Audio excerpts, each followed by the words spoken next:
अच्छा एक बात और है, नारद जी ने कहा कि महाराज कोई पापी व्यक्ति भागवत से मुक्त हो जाए कोई बात नहीं, क्या जिसने जीवन भर पाप किया है ऐसा पापी भागवत से मुक्त होगा? बोले हाँ।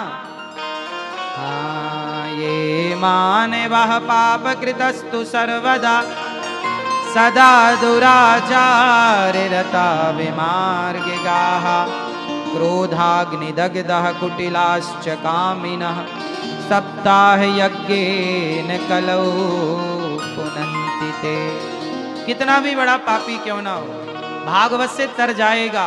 बड़े बड़े वीआईपी पापी भी तर गए भागवत जी से। वीवीआईपी पापी, कैसा भी पापी हो। मैया आप लोग पापी हो के नहीं? हाँ या ना? मैया आप पापी हो के नहीं? भैया आप पापी हो के नहीं? ए भैया आप पापी हो कि नहीं? हाँ पापी नहीं हो? खाओ मां कसम के पापी नहीं हो।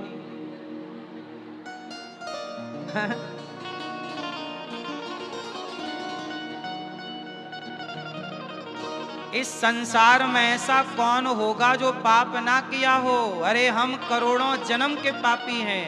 वो तो बड़ी कृपा है भगवान की, श्रीमन नारायण की, भगवान श्री सीता रामचंद्र जी की, श्री राधा रानी की, कि उन्होंने हम जैसे पापियों को स्वीकार कर लिया और धाम का वास दे दिया। तो ये कृपा पापियों पर की उन्होंने। हम करोड़ों जन्म के पापी हैं। आप बिना पाप किए रह सकते हैं इस धरती पे? चलते हो चींटियां मर जाती हैं, नहीं मर जाती? फिर ये पाप है कि पुण्य है? घर बनाए हो तो जब घर बनाए हो तो जमीन खोदी होगी, जमीन की खुदाई में कितने जीव मरे होंगे। बिना पाप के आप घर नहीं बना सकते? बोलो हाँ। आप जब घर बनाते हो तो नींव खोदते हो, उस नींव की खुदाई में कितने जीव जंतुओं की हत्या होती है। वो पाप नहीं है? जाने अनजाने में बहुत सारे पाप हम लोग करते हैं। सबसे बड़ा पाप क्या है? सबसे बड़ा पाप क्या है? क्या सबसे बड़ा पाप है मैया? झूठ बोलना पाप है, नदी किनारे सांप है। सबसे बड़ा पाप क्या? मैया आप झूठ बोलती हो कि नहीं? बोलो हाँ। नहीं बोलती हो? सास इतनी अच्छी और कहती हो अच्छी नहीं है, अच्छी नहीं है। इससे बड़ा झूठ क्या होगा? आपकी सास अच्छी है कि नहीं? हाँ अच्छी है, अच्छी ही है, बेमन से बोल रही है मैया। अच्छा आपके पति अच्छे हैं कि नहीं? तो अच्छा वाला पति किसने दिया? आकाश से टपका था कि सास ने दिया था? हाँ पति अच्छा है, सास अच्छी नहीं है। वाह, जबकि अच्छा पति सास से ही आया है। अच्छा पति किससे आया? तो जब पति इतना अच्छा तो सास कितनी अच्छी। जिसकी रचना इतनी सुंदर वो कितना सुंदर होगा।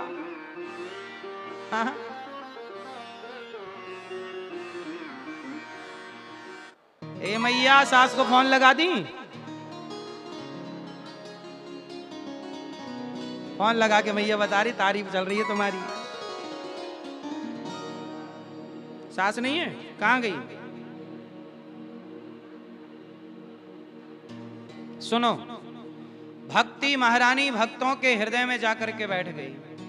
नारद जी ने कहा क्या कोई पापी भागवत से मुक्त होगा? बोले हाँ, कितना भी बड़ा पापी हो।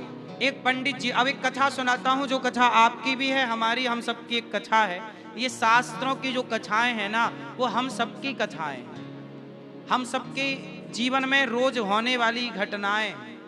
एक पंडित जी थे, आत्मदेव उनका नाम था। आत्मदेवः पुरे तस्मिन् सर्ववेद विशारदा, सब वेदों के ज्ञाता। तुंगभद्रा तटे पूर्वम, तुंगभद्रा नदी के किनारे एक पंडित जी रहते थे, उनका नाम है आत्मदेव। उनकी पत्नी का नाम है श्रीमती धुंधली देवी। पंडित जी आत्मदेव जो है ना, ये बहुत पूजा करते हैं, नित्य होम करते हैं, नित्य जाप करते हैं, नित्य जप तप करते हैं, सत्संग करते हैं। लेकिन इनके जीवन में एक कमी है। आत्मदेव जी नाम के एक पंडित जी हैं, उन्हें कोई पुत्र नहीं। क्या नहीं है? पुत्र, बेटा नहीं है। उन्होंने बहुत पूजा की, पाठ किया, जप किया, तप किया, अनुष्ठान किए, पर नहीं मिला तो नहीं मिला। अब उन्होंने इच्छा छोड़ दी कि हमें कोई बेटा चाहिए भी नहीं। इच्छाएं हमें रुलाती हैं। अच्छा, आपको बेटे की इच्छा है तो आपको कष्ट होगा, और बेटे की इच्छा है ही नहीं तो आपको कष्ट नहीं होगा। इसका मतलब बेटे के होने या ना होने से दुख नहीं है, इच्छाओं से दुख है। बेटा नहीं है, अब मीराबाई के बेटा नहीं है, उन्हें कोई दुख नहीं है। क्यों? क्योंकि उन्हें बेटे की इच्छा ही नहीं है। आत्मदेव जी को बेटा नहीं है तो दुख है, क्योंकि बेटे की इच्छा है। इसका मतलब मैया, दुख कौन देता है? जोर से, पीछे वाली मैया, सबसे पीछे वाले भैया, दुख कौन देता है हमें? हमारी इच्छाएं। इसलिए इच्छाएं कम करनी चाहिए कि ज्यादा? क्या? कम। आत्मदेव जी की इच्छा थी कि हमें बेटा हो, पर बेटा नहीं हुआ। हम तो आप लोगों से कहते हैं कि आप अपनी कोई इच्छा रखो ही मत। सच बताओ, आपके द्वारा रखी गई इच्छा, सोची गई इच्छा पूरी होती है क्या? अरे होता वही है जो भगवान को मंजूर होता है। जब ईश्वर का चाहा होना है तो हम चाहें ही क्यों, हम भगवान के पीछे पीछे चलते रहें। अच्छा, एक बात बताओ, छोटा सा बछड़ा है, वो गैया के पीछे पीछे चलता है कि नहीं? बोलो हाँ। छोटा बच्चा है, माँ के पीछे पीछे चलता है कि नहीं? वो माँ से ये नहीं पूछता कि कहाँ जाओगी, वो तो जहां माँ जाएगी पीछे पीछे चलेगा। बस भगवान के पीछे पीछे चलो। भगवान महलों में रखें, झोपड़ी में रखें, हंसाएं, रुलाएं, सुख दें, दुख दें, हर परिस्थिति में भगवान के पीछे पीछे चलो। इसी में आपका परम सुख है, यही सुख है। क्योंकि आप चाह भी लो तो होना कुछ नहीं है। कैकई माँ ने चाह लिया कि मेरा बेटा राजा बने, क्या कैकई का चाहा हुआ? मैया क्या बोलती तू? क्या कैकई माँ का चाहा हुआ? जोर से, क्या कैकई माँ का चाहा हुआ? जोर से, नहीं हुआ। कैकई माँ वो हैं जिन्होंने राम को अपना दूध पिलाया। कैकई माँ ने राम को दूध पिलाया कि नहीं? कैकई माँ ने राम की तेल मालिश की कि नहीं? राम की, कैकई माँ की गोद में राम जी पले हैं। कैकई माँ का दूध पिया है राम जी ने। कैकई माँ के साथ राम जी सोए हैं। जैसे छोटा बच्चा आपके संग सोता है, ऐसे कैकई माँ के संग राम जी सो जाते थे। बड़ा लाड़, बड़ा प्यार। जरा सोचो कि जिन राम को दूध पिलाई माँ कैकई, उन कैकई की इच्छा पूरी नहीं हुई। हुई? कैकई माँ की इच्छा है कि मेरा बेटा भरत क्या बनेगा? राजा। कैकई माँ की इच्छा पूरी हुई?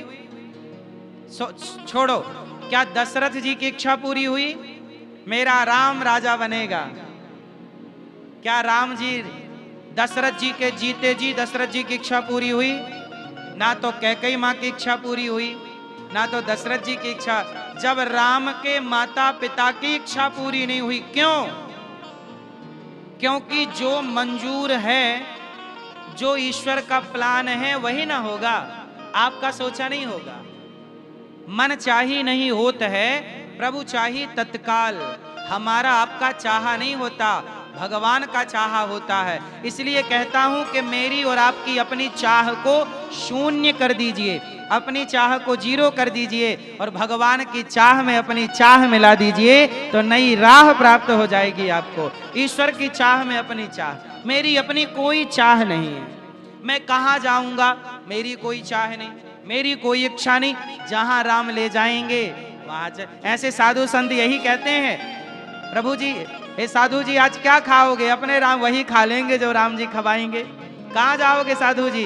अपने राम वहीं जाएंगे जहां राम जी ले जा, ये साधुओं की भाषा है।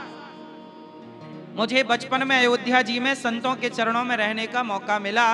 मैंने संतों की हर दिनचर्या को देखा है, करीब से देखा है, संतों के वार्ता को देखा है, संतों के आपसी वार्ता को सुना है।